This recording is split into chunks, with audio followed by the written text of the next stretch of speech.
महाराष्ट्र की राजनीति इस वक्त बदली सी नजर आ रही है।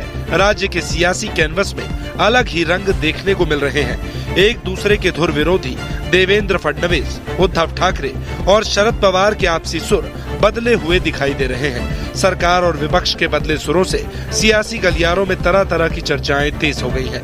इन सब के बीच सीएम देवेंद्र फडणवीस ने हाल ही में शरद पवार और उद्धव ठाकरे को धन्यवाद किया। महाराष्ट्र के मुख्यमंत्री देवेंद्र फडणवीस ने मंगलवार को अपने जन्मदिन पर जारी एक कॉफी टेबल बुक में एनसीपी अध्यक्ष शरद पवार और शिवसेना अध्यक्ष उद्धव ठाकरे की तारीफ की। उन्होंने कहा वे वैचारिक विरोधी हैं, दुश्मन नहीं। इसके साथ ही उन्होंने आगे कहा कि शरद पवार एक बड़े दिल वाले सीनियर नेता हैं। उनकी टिप्पणियां मेरे लिए अमूल्य हैं। फडणवीस को लेकर क्या बोले शरद पवार? शरद पवार अपनी किताब में लिखते हैं, जब वे फडणवीस को देखते हैं तो उन्हें अपना समय याद आता है जब वे खुद मुख्यमंत्री थे।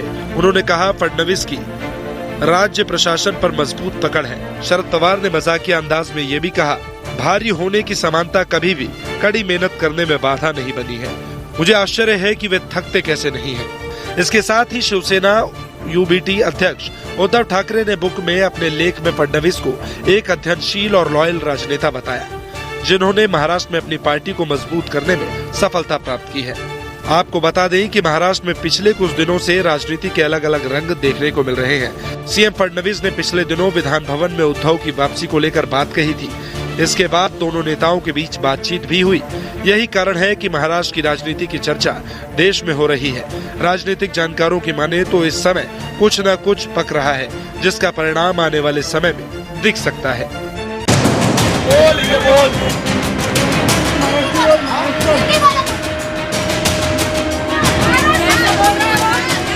अपने घर में हो, महाराष्ट्र में हो, यदि बहुत बड़े बॉस हो तो चलो बिहार, चलो उत्तर प्रदेश, चलो तमिलनाडु, तुमको पटक पटक के मारेंगे। तुम मुंबई में आ जाओ, मुंबई के समुद्र में डूबे कर मारेंगे। भाषा के नाम पर महाराष्ट्र से शुरू हुआ विवाद देश भर में फैल रहा है। महाराष्ट्र में मराठी बनाम हिंदी पर सियासत हो रही है तो बंगाली भाषा को लेकर ममता बनाम बीजेपी हो गया है।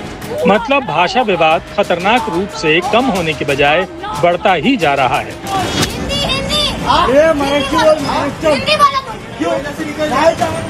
भाषा के आधार पर देश को बांटने की सोच के खिलाफ आपको खबरदार करना क्यों जरूरी है? उससे जुड़ी ये तस्वीर देखिए, जो मुंबई के घाटकोपर इलाके की है। यहाँ की रहने वाली संजीरा देवी के घर के नीचे होटल है। रास्ते में खड़े लोगों को उन्होंने हटने के लिए कहा तो ये बात उन्हें अखर गई।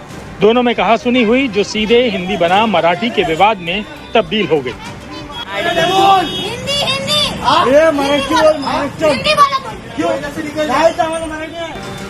खुद को मराठी का ठेकेदार बताने वाले ये दोनों शख्स संजीरा देवी से मराठी में बोलने को कहने लगे, तो वहीं इस महिला ने उनसे पूछा क्या वो हिंदुस्तानी नहीं है।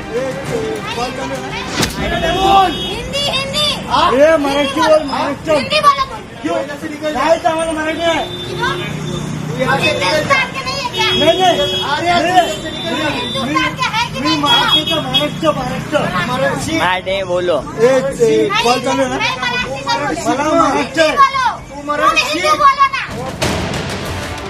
मुंबई में बीएमसी के इलेक्शन होने वाले हैं। राज ठाकरे और उद्धव ठाकरे का सियासी भविष्य इससे जुड़ा है।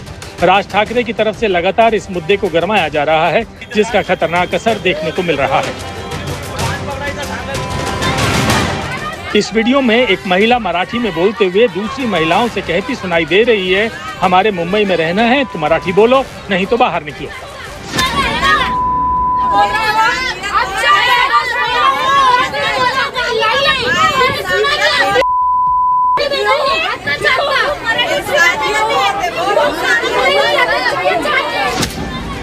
मुंबई में मराठी बनाम हिंदी का मुद्दा लोकल ट्रेनों में पहुंच गया है। शुक्रवार को सेंट्रल लाइन की एक लोकल ट्रेन के लेडीज कोच में मराठी और हिंदी को लेकर महिलाओं के बीच जबरदस्त बहस हुई। सीट को लेकर शुरू हुआ मामूली विवाद देखते ही देखते भाषा को लेकर तकरार में बदल गया।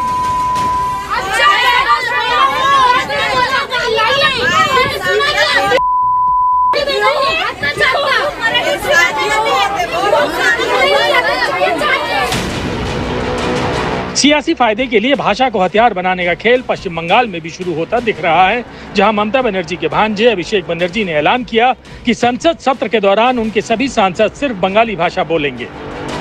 বাংলায় কথা বললে বিজেপির নেতা আসামের মুখ্যমন্ত্রী বলছে বাংলাদেশি। আজকে বলুন প্রায় 15 দিন হয়েছে এই বিজেপির নেতারা দিল্লির দায়িত্বে, দেশের দায়িত্বে, যারা দলের দায়িত্বে রয়েছে, প্রধানমন্ত্রী থেকে শুরু করে স্বরাষ্ট্রমন্ত্রী, বিজেপির সর্বভারতীয় সভাপতি, কি ব্যবস্থায় হিমন্ত বিশ্ব শর্মার এগেনস্টে নিয়েছে। একজন নির্বাচিত মুখ্যমন্ত্রী তিনি পদে বসে বলছেন বাড়িতে বাংলায় কথা বললে বাংলাদেশি। গর্ব করে বলবো, আর আমি তো বলবো আমাদের এবার নিয়ম নেওয়া উচিত যে অন্তত পক্ষে এই সেশনে আমরা পার্লামেন্টে দরকার হলে বাংলায় বক্তব্য রাখবো, কথা বলবো, দেখি কার গায়ে জ্বালা। আগে দিনে যদি 10 বার বলতাম, এখন 500 বার বলবো। তোমাদের কথায় তৃণমূল কংগ্রেস আর বাংলার মানুষ উঠবে, বসবে। আমরা বাংলার সন্তান, গুজরাট উত্তরপ্রদেশের নয়। আমরা বশ্যতা স্বীকার করব না, আমরা মেরুদণ্ড বিক্রি করব না, আমরা আত্মসমর্পণ করব না। बीजेपी और टीएमसी में बंगाली भाषा पर यह टकराव असम सरकार के फैसले से शुरू हुआ। असम सीएम हेमंत बिस्वा शर्मा ने कहा था कि बंगाली बोलने वाले व्यक्ति की पहचान बांग्लादेशी या विदेशी के रूप में की जा सकती है। इसे ममता बनर्जी ने बीजेपी का विभाजनकारी एजेंडा बताते हुए याद दिलाया कि बांग्ला देश में दूसरी सबसे ज्यादा बोले जाने वाली भाषा है। আগে জয় শ্রীরাম বলতো, মনে আছে?